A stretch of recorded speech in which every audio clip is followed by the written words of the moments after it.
Herkese iyi seyirler arkadaşlar. Kanalımıza hoş geldiniz.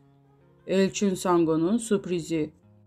Oyuncu kadınların güçlerinin farkında olmalarının önemini dikkat çeken projede ilk adımını atmaktan korkmayın dedi. Kız Sözü Akademi'ye seçilen 250 kadında Doktor Sinan Can'dan da eğitim alacak. Evet arkadaşlar, biz de Elçin Sango'nun yepyeni karelerini sizler için düzenleyip video haline getirdik. Buyurup izleyebilirsiniz.